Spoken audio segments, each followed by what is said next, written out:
여러분들은 스키를 타보셨습니까? 저는 지난 2년 전에 스키를 처음 가족들과 함께 배우고 타봤습니다. 재미있더라고요. 이렇게 스키를 장착을 한 다음에 레슨을 받으면서 어떻게 움직이는지를 많이 배웠습니다. 스키를 끼면은 언덕을 못 올라가지 않습니까? 그러면 꽃게 같이 옆으로 이렇게 비스듬히 올라가야 되는 것을 처음 알게 되었습니다. 또 정지할 때는 이게 브레이크가 없으니까 발을 삼각형 모양으로 이렇게 해야지 이게 눈에서도 서서히 설 수가 있는 것이죠. 그래서 강사는 피자 모양으로 만들려고 다리를 그게 잘 되는지 안 되니까 문제지만 계속 노력을 해서 아침 내내 나름대로 마스터를 했습니다. 그리고 오후가 돼서 이제 좀 즐기려고 하는데 왜 이렇게 몸이 다 힘이 풀렸는지 너무 아침에 힘을 줘가지고 몸이 너무나 움직이질 않았습니다. 그리고 또 어떻게 땀이 나는지 햇볕은 따갑고 바람은 차고 옷을 벗으면은 춥고 또 입으면은 덥고 좀 굉장히 어려운 그런 시간을 갖고 하루를 잘 지냈습니다. 그 다음날 아침에 일어났는데 온몸이 몽둥이로 막 맞은 것처럼 온몸이 쑤시면서 너무 아프더라고요. 그 전날 하도 굴르고 넘어져가지고 이 몸이 말을 듣지 않고 완전히 망가진 상태가 되었습니다. 그때 저와 아내는 결심을 한 게 있었습니다. 한 가지 결심. 우리가 다시는 스키장에 가지 않으리라. 이런 결정을 했습니다. 근데 지난주에 스키장 갔다 왔습니다. 무엇이 우리 굳은 결심을 무너지게 만들었을까요? The kids.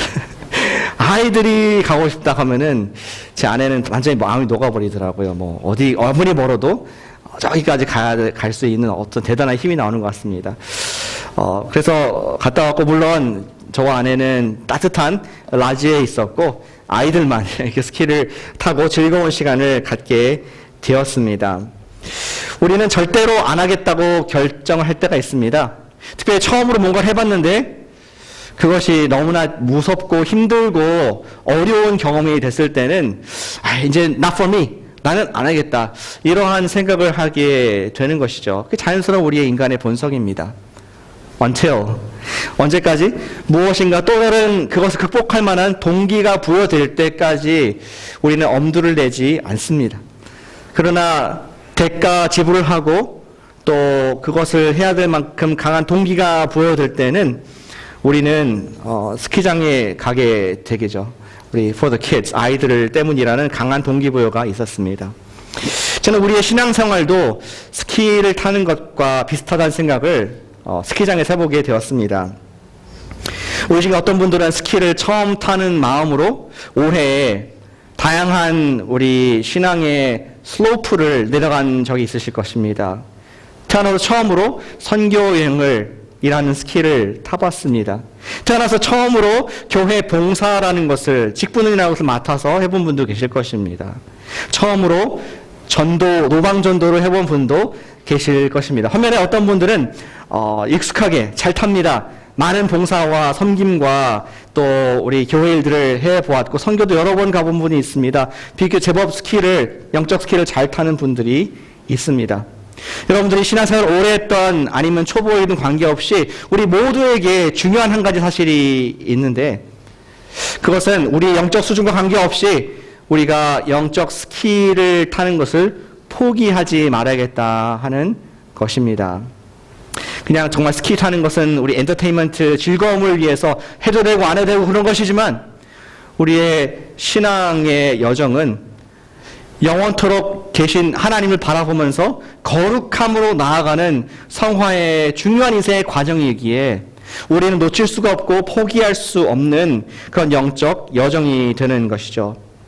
인생의 죄의 돌뿌리에 걸러 넘어지지 않기 위해서, 혹은 낙심이라는 연못에 빠지지 않기 위해서 우리는 예수님을 따라가는 믿음의 스키를 포기하지 말아야 하겠습니다.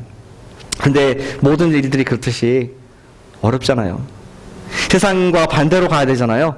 예수님께서도 넓은 길이 아니라 좁은 길이라고 하셨지 않았습니까? 우리가 계속 2020년도에도 예수님을 신앙으로 따라가기 위해서는 무엇인가 특별한 동기부여가 필요하다는 것입니다. 2020년도 정말 많은 기대와 소망과 또 새로운 일들이 있겠지만 한편으로는 2020년도가 어느 때보다 더 죄가 많고 갈등이 많으며 그리스도인으로 살기가 어려운 우리 미국일 수가 있습니다. 우리는 새로운 동기부여가 필요합니다.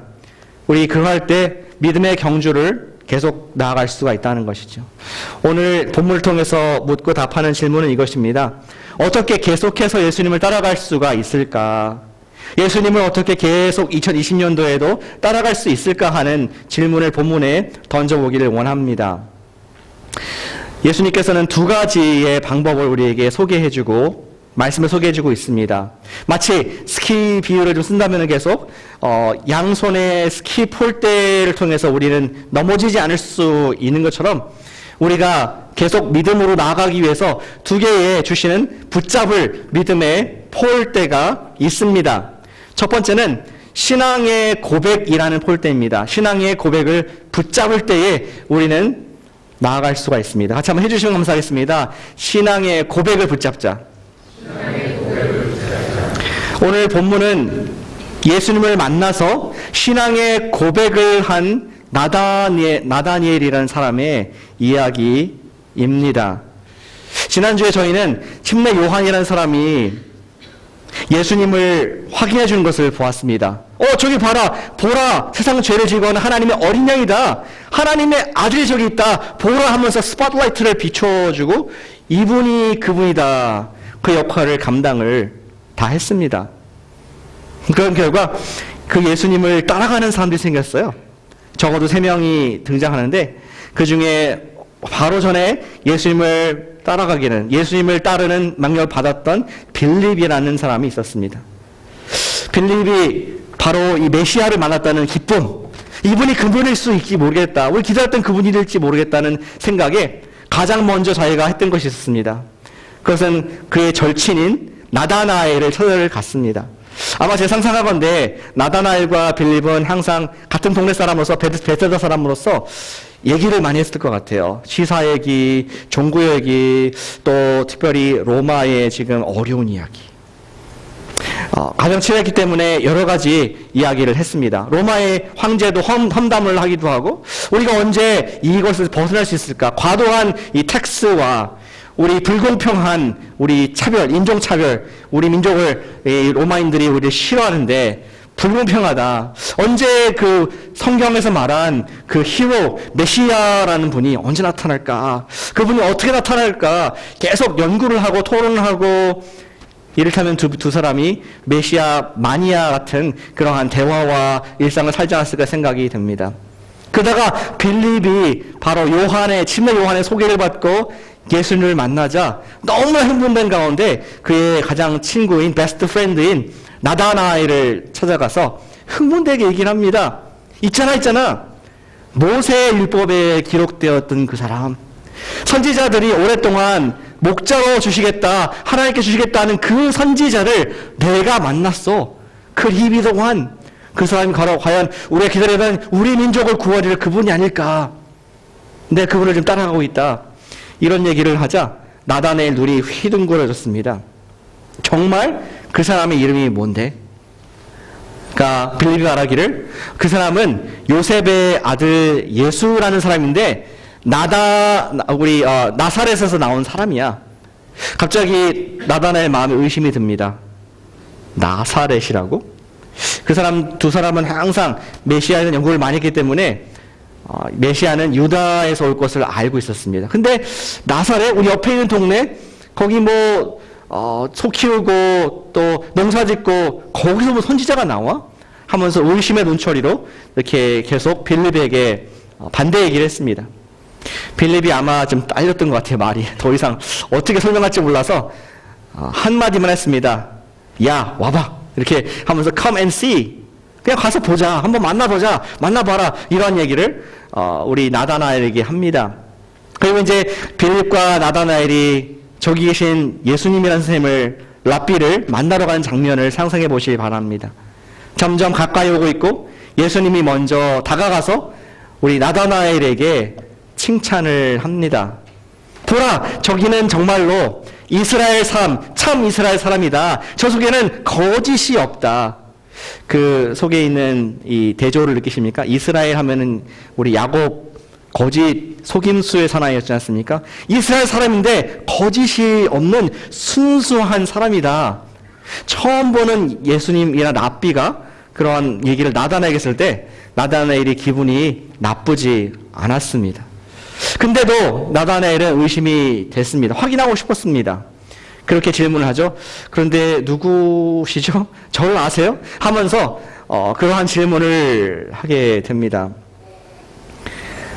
그때 예수님께서는 나다나엘에게 이러한 답을 하셨습니다. 그의 반짝이는 눈을 바라보면서 그의 중심에게 얘기하시기를, 사실은 빌립이 너를 데리러 오기 전에 네가 무화과 나무 아래에 있는 것을 보았다. 이 이야기를 듣자 나다나엘은 그 마음의 전곡의 깊은 울림과 전기에 감동된 듯한 충격을 받게 됩니다. 우리 생각할 때 예수님이 지나가다가 앉아있는 거 봤나 보다, 이렇게 아무것도 아닌 것처럼 느낄 수 있겠습니다. 그러나 나다나엘은 이것이 그의 충격을 주고 울림을 주는 특별한 말씀이었습니다.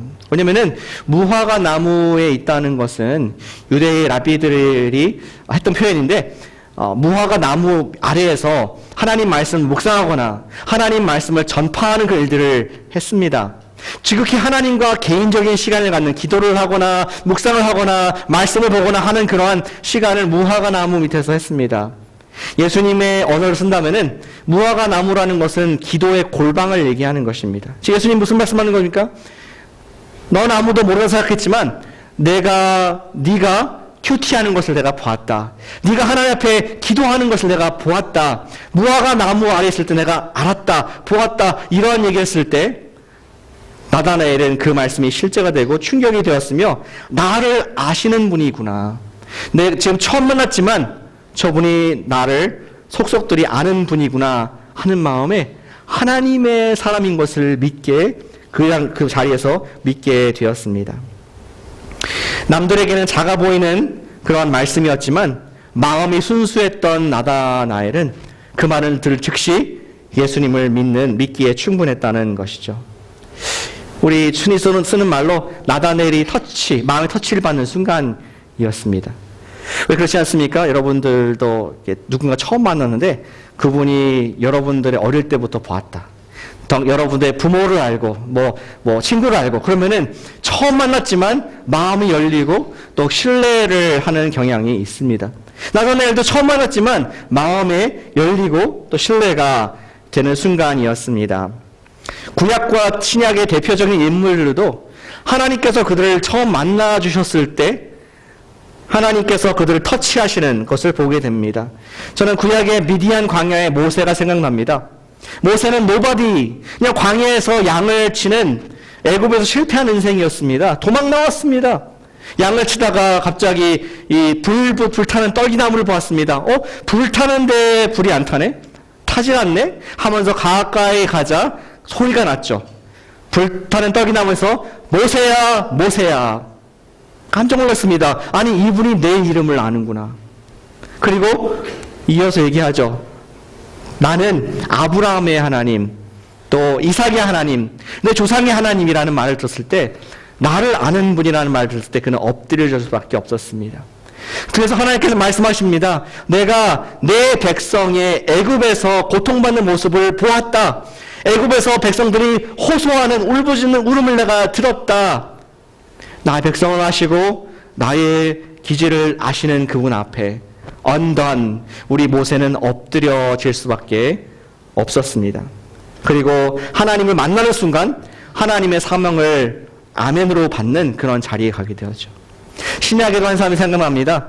우리 성경을 많이 쓴 사도 바울이 사울이었죠. 사울이 그가 다메섹으로 가는 도중에, 그리스도인들을 죽이기 위해서 가는 도중에 갑자기 큰 빛이 나서 소리가 들렸습니다. 사울아, 사울아, 네가 나를 왜 핍박을 하느냐? 네가 뒷발질로 가시채를 차는 것이 너만 아픈 것이다. 그 말을 듣는 순간 역시 사울도 꼬꾸라지게 됩니다. 일단은 나의 이름을 아시는 주님, 누구신지 모르지만 나의 이름을 아시고, 그리고 자기의 마음을 아신다는 생각에 그는 완전히 물처럼 녹아버리게 됩니다. 왜냐하면 사울이 지금 그리스도인들을 죽이고 기사 등등해서 리더십 카리스마를 가지고 이 예수 이단을 처단하러 가는 길이었거든요. 남들이 볼 때는 정말 돌 같고 칼 같은 무서운 사울이었지만 사울의 마음 깊은 곳에서는 그런 마음이 있었습니다. Something is wrong. 내가 이렇게 그리스도인들을 잡아 죽이는 것이 무엇인가 속에 찔림이 있었습니다. 언젠가 예수님의 음성을 들었을 때, 그러한 가르침을 들었을 때 찔림이 있었을 것입니다. 그리고 며칠 전에 스데반이라는 사람이, 집사가 돌에 맞아서 순교했는데, 그때도 저 사람 죽은 게 맞다 확인해 주지만 마음속으로는 뭔가가 찔리는, 뭔가가 석연치 않은 그런 부분이 있었습니다. 근데 바로 지금 빛 가운데 말씀하신 그분이 사울아 사울아 내가 너의 아픔을 안다. 뒷발로 가시채를, 이 스파이크가 난 것을 발로 차면 너만 아플 뿐이다 하면서 자기의 깊은 마음을 아시는 주님 앞에 사울은 엎드러지게 됩니다. 그 인생을 이방인의 사도로서 하나님의 부름에 아멘하게 반응하는 것을 우리는 기억을 하게 됩니다. 나다나엘이 지금 그러한 상태에 있었습니다. 나엘을 속속들이 아시는, 보시는 주님 앞에 그는 무너져 내리게 되죠. 저도 조금 더 젊었을 때 주님 앞에 무너진 경험이 기억이 납니다. 청소년기에 고등학생 때 그랬던 것 같은데 그런 질문들 하지 않습니까? 과연 하나님이 계실까? 우리가 믿는 종교가 다 우리가 wishful thinking, 그냥 바라는 그런 것이 아닐까? 또 우리 기도는 과연 하나님께서 듣고는 있는 것일까? 이러한 또 삶의 의미와 목적이 무엇인가? 이러한 철학적인, 신학적인 질문들을 많이 했던 시기가 여러분들도 있을 거라 생각합니다. 그런데 어느 날 설교를 듣고 기도를 하는데 이런 묵상이 되더라고요. 어쩌면 저의 무화과 나무였던 것 같습니다. 설교하고 잠시 기도를 생각하는데 깨닫게 된 것이 있었습니다. 지금까지 내가 살아오고 나를 인도한 것은 우리 부모님이 아니었구나. 더더욱이 내가 인도한 건 아니었구나. There's somebody. 나를 여기까지 정교하게 또 오늘도 공급하시고 나를 인도하신 누군가가 계셨구나 하는 것이 믿어지게 되었습니다. 또 저는 제 인생을 내가 책임질 수 없다는 것도 깨닫게 되었습니다. 그리고 지금까지 나의 기도를 들어주셨던 그분이 지금 여기 계시고, 또 지금까지 나에게 좋은 것을 공급하시는 그분, 힘들 때에 나에게 수많은 목사님들의 설교를 통해서 같은 메시지를 주셨던 그분이 여기 계시는구나.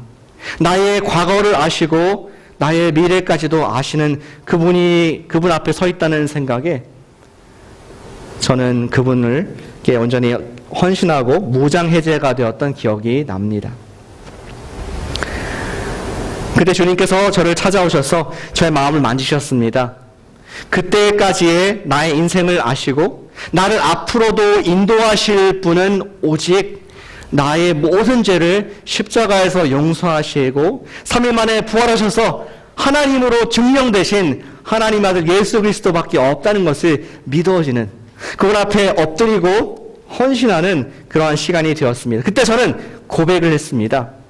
예수님, 당신은 나의 주님이십니다. 우리는 어떠한 영적인 결론을 이뤘을 때 주님과의 무화과 나무 밑에서 열의 기도의 골방에서 주님을 깨닫는 순간이 있을 때 하나님이 여기 계시는구나, 나를 아시는구나, 내 마음을 만지시는구나, 그때 우리는 신앙 고백이라는 것을 하게 됩니다. 오늘 나다나엘은 그러한 신앙 고백을 하게 됩니다. 예수님 앞에 완전히 다 밝혀진 자의 삶이 보여지면서 그는 예수님께 이러한 고백을, 놀라운 고백을 하죠. 49절 말씀입니다. 같이 한번 읽어보시죠. 49절 말씀. 시작.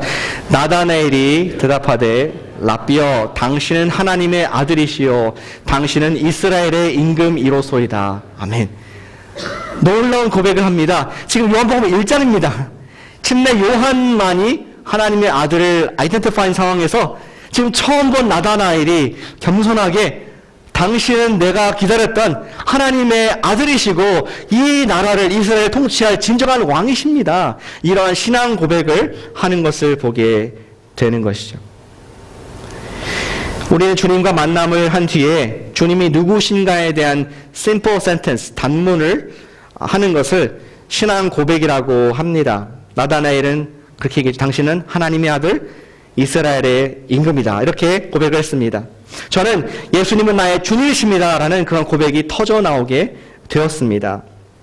아마 여러분들도 인생 가운데 나를 아시고 나를 만지시는 주님 앞에 예수님은 나에게 이러한 분입니다. 고백한 적이 있었을 것입니다.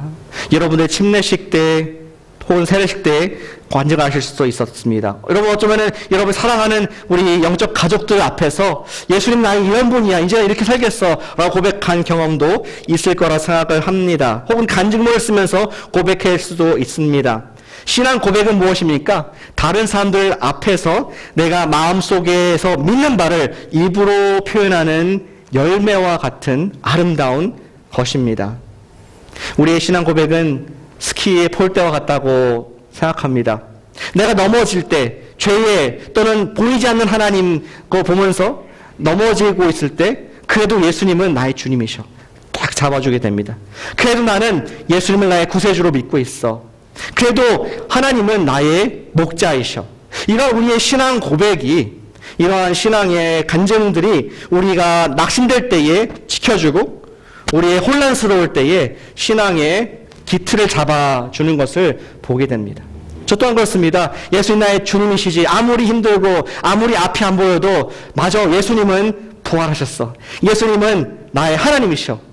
그러한 우리 옛날에 간증들을 붙잡을 때에 일어설 수 있는 줄로 믿습니다. 우리가 2020년도 불안한 상황 가운데 우리가 신앙의 폴대를 잡을 수가 있습니다. 우리의 고백의 폴대를 잡을 수 있습니다. 예수님이 죽음까지도 이기신 부활하신 나의 하나님이시지. 우리 그러한 포기하지 않는 고백을 붙잡을 때에 우리는 2020년도를 주님 바라보면서 나아갈 수 있게 될 줄로 믿습니다. 사랑하는 여러분, 붙잡으세요.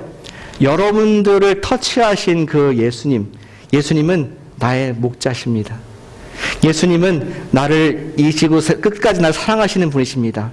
예수님 나와 함께 하시는 분이십니다. 예수님 나의 하나님이십니다. 나의 모든 것을 머리털까지 세시는 전능하신 전능자이십니다. 꼭 우리 붙잡을 때 이상한 힘이 생깁니다. 넘어져도 아예 넘어지지 않습니다. 일어설 수 있는 힘을 주게 됩니다. 오늘 나다나엘은 그러한 신앙의 고백을 통해서 믿음을 세움받게 되었습니다. 두 번째, 우리 의지적으로 믿음의 고백과 헌신을 한 이후에 두 번째 우리의 신앙의 폴대가 필요합니다. 그것은 무엇입니까? 우리가 신앙의 약속을, 신앙의 간증뿐만 아니라 신앙의 고백뿐만 아니라 신앙의 약속을 붙잡자는 것입니다. 같이 한번 해보시면 감사하겠습니다. 신앙의 약속을 붙잡자. 주님께서는 순수한 눈으로 똘망똘망한 입술로, 눈과 입술로 고백한 나다나엘이 사랑스럽겠습니까? 아니면 싫었겠습니까? 굉장히 사랑스럽지 않겠습니까? 여기 어린아이가 처음 보는 아이인데 꼬마가 여러분한테 안녕하세요 이렇게 하고 또 공손하게 된다면은 아마 모르는 아이라도 머리를 쓰다주면서 허그해주고 이뻐해주고 싶은 생각이 나이가 들수록 생기는 것 같더라고요. 그렇죠? 예수님께서도 아직 신앙이 어리고 자기가 무슨 말인지도 모르는 사람이지만 나다나엘이지만 너무나 귀중하고 너무나 이뻤던 것 같습니다. 나다나엘에게 선물을 주고 싶어 했습니다. 그가 앞으로 믿음으로 계속 follow me, 예수님을 따라갈 수 있는 폴대를 하나 더 주기를 원했습니다. 그것이 무엇입니까? 50절부터 읽어보겠습니다. 예수께서 대답하여 이르시되 내가 너를 무화과 나무 아래에서 보았다고 하므로 믿느냐? 이보다 더 큰 일을 보리라 하면서 놀라운 약속을 하십니다. 51절 같이 읽어보겠습니다. 시작. 또 이르시되 진실로 진실로 너희에게 이르노니 하늘이 열리고 하늘의 사자들이 인자 위에 오르락 내리락 하는 것을 보리라 하시니라. 그게 무슨 말입니까? 하나님의 천사들이 인자, 하나님의 아들 위에 오르락 내리락 하는 것을 보리라.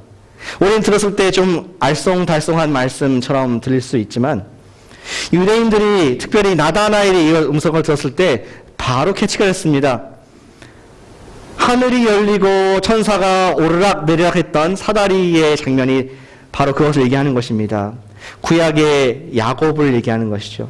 야곱을 기억하시죠? 야곱은 형 에서를 속이고 야만 도주를 합니다. 자기의 집을 고향을 떠나서 외삼촌 라반 집으로 막 도망을 하는 길에 지쳐서 밤에 머무르게 됩니다. 돌을 베개를 베고 잠을 자는데 하나님께서 꿈에서 나타나시죠. 그때 그가 보았던 장면이 바로 그것입니다. 땅부터 하늘까지 사다리가 걸쳐 있고 천사가 오르락 내리락 하는 그러한 비전을 보게 됩니다. 그리고 하나님 그 약속을 하시죠. 내가 너를 아브라함에게 줬던 축복으로 축복하겠다. 언젠가는 이 땅에 돌아오게 해서 너의 자손을 많게 하겠다. 아브라함의 축복을 야곱에게 이어가시는 하나님께서 함께 하시는 미래의 축복을 약속하시는 것을 듣고 우리 그때부터 야곱의 인생은 믿음의 인생을 살게 됩니다. 그리고 그곳의 지역을 이름 바꿨는데 그곳의 이름이 베델이었습니다. 어쩌면은 지금 나다나엘에게 예수님께서 신베델, 너는 단순히 야곱이 보았던 그런 모습이 아니라 아브라함의 축복이 아니라 앞으로 하나님의 아들을 통해서 네가 경험하지 못한 1차적으로 이적과 기적과 치유와 권능과 가르침을 네가 보게 될 것이다 하는 그러한 축복의 약속의 말씀을, 신앙의 약속을 지금 나다나엘에게 주었던 것입니다. 나다나엘은 단순히 지금 자기 했던 당신은 하나님의 아들이시고 이스라엘 임금이십니다. 이러한 고백 하나로 계속 믿음의 여정을 가기를 불충분했습니다. Something more, 더 필요했는데 그것은 예수님께서 그에게 주시는 우리 신앙의 약속이었던 것이죠. 그리고 실로 요한복음 1장인데 21장까지 나다나엘의 이름이 나오지 않습니다. 좀 더 크게 본다면은 나다나엘의 이름은 요한복음 1장하고 21장에서만 나옵니다. 무슨 말입니까? 나다나엘이 예수님의 제자 중에서 아주 이렇게 유명하거나 하이라이트된 제자는 아니었지만 예수님을 처음 만났을 때부터 21장 예수님이 십자가에 돌아가셨다가 부활하시고 다시 베드로를 만나실 그때까지 그 모든 상황을 다 보고 다 경험하고 예수님을 하나님의 아들로 꾸준히 믿어왔던, 믿음을 잃지 않았던 예수님의 제자인 것을 우리에게 말씀을 해주고 있습니다. 무엇이 우리로 하여금 신앙의 여정을 계속 갈 수 있게 동기가 부여됩니까? 나에게, 우리 개인에게, 우리 교회에게 주시는 약속의 말씀이 2020년도에 있다면은 우리는 그 말씀을 붙잡고 갈 수 없는 놀라운 길을 갈 수 있을 줄로 믿습니다. 우리 그런 이야기가 있지 않습니까? 그 얘기하기 전에 이거 말씀드리겠네요. 저는 우리에게 주신 약속의 말씀이 무엇입니까? 우리 학자 주신 약속의 말씀은 무엇입니까? 예수님 당시에는 성경책이 없었어요. 그렇죠? 구약은 있었지만. 그러나 예수님께서 약속하신 것이 약속의 말씀 받았습니다. 그러나 우리에게 성경책이 있습니다. 저 성경책이 하나님의 약속의 말씀의 창고라고 생각이 듭니다. 어쩌면은 unclaimed gift. 좀 더 다가올까요? unclaimed Amazon gift card. 긁지 않은 기프트 카드 같은 그러한 말씀이 우리 약속의 말씀을 생각합니다. 구약, 신약, 옛날 약속, 새로운 약속, 예수님을 통해서 다 우리에게 주신 그 귀한 말씀입니다. 그 말씀을 우리가 claim, 내 것으로 취한다면은 그 말씀이 반드시 우리 삶 가운데 역사하는 줄로 믿습니다. 예전에 제가 텍사스에서 이쪽으로 이사를 8년 전에 왔는데 벌써 그렇게 됐습니다. 어느 성도님께서 빠이빠이 잘 가라고 기프트 카드를 하나 주셨어요. 100불짜리. loaded, fully loaded. 근데 그 레스토랑트 기프트 카드였는데 라 메들린이라고 그 프렌치 카페 아주 좋은 그러한 레스토랑 카드를 주었습니다. 이사를 왔습니다. 그리고 이제 그걸 쓰려고 검색해 봤습니다. 이 지역에 라 메들린이 어디 있을까? 가장 가까운 라 메들린이 750마일 떨어진 피닉스 애리조나 있더라고요. 내 손에 분명히 기프트 카드가 있고 이 바우처가 있는데 비행기 타고 가서 먹고 올까요? 이 카드 할 수도 없고 차 타고 갈 수도 없고 참 그래서 나중에 남 줬습니다. 근데 우리 하나님의 약속의 말씀은 저 멀리 피닉스에 가서 경험해야 될 말씀이 아니라 임마누엘. 예수님께서 우리 함께 하시고 이 약속의 말씀을 주셨는데 나중에 하늘나라 가서 안 쓴 기프트 카드가 수두룩 빽빽하게 있다면은 우리는 얼마나 억울하고 주님 앞에서 죄송하게 했습니까? 2020년도는 우리가 주님께서 주신 약속의 기프트 카드를 다 쓰면 안 되겠지만 많이 쓰시는 그런 해가 되시기를 축복합니다. 구체적인 적용을 하나 드리길 원합니다. 여러분들 연말과 또 연초 들어가도 괜찮습니다. 목적을 가지고 성경을 읽으시길 바랍니다. 어떤 목적? 주님, 제가 2020년도에 경험하기 원하시는 내가 붙잡아야 될 약속의 말씀이 무엇입니까? 그 약속을 찾아서 붙잡으시기를 바랍니다.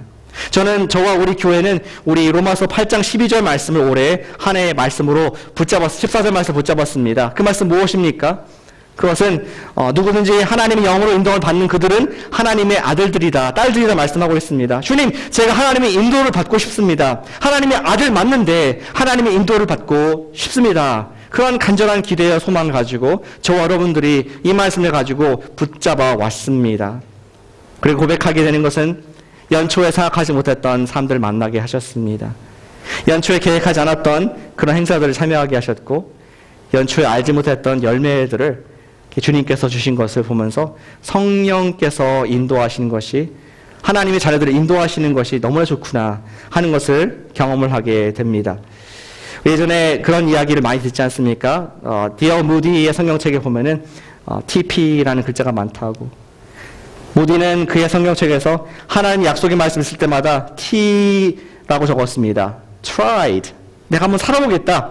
이 말씀이 그런 거 아닌가? 그리고 나중에 살아봤을 때 정말 그 말씀대로 이루어졌다 하는 것을 P를 적고 아무리 시간이 걸려도 그 T를 적고 기다렸다고 합니다. 나중에 그 인생 가운데는 TP가 가득한 성경책이 남아있는 것을 우리가 많은 사람들이 이야기로 들은 줄로 압니다. 여러분들 간증하는 것은 우리 로마서 8장 14절 말씀에 저는 T를 적었고 이제는 P를 적을 수가 있습니다. 우리가 2020년도를 바라보면서 어떠한 말씀을 붙잡아야겠습니까? 교회적으로 붙잡을 말씀을 이미 정하고 다 기도하는 바가 있습니다. 그러나 각자의 삶 가운데 주님께서 주님 내가 이걸 경험하길 원합니다. 붙잡길 원합니다 하는 우리의 신앙의 약속의 볼대를 잡을 때에 허공을 치는 신앙이 아니라 우리는 목적을 가지고 주님께서 우리에게 보여주시는 풍성한 삶, 나로 하여금 한 단계 더 올라가게 하는 영적 스키의 슬로프를 우리는 경험하게 될 줄로 믿습니다. 우리의 신앙의 고백, 신앙의 약속이라는 두 가지 볼대를 잡고 follow him, 예수님을 따라가는 그 삶을, 그 경주를 늦추지 않고 우리가 계속 좁은 길로 가게 되는 사랑하는 코너스톤의 하나님의 아들들 되시기를 주님의 이름으로 축복합니다. 기도합시다.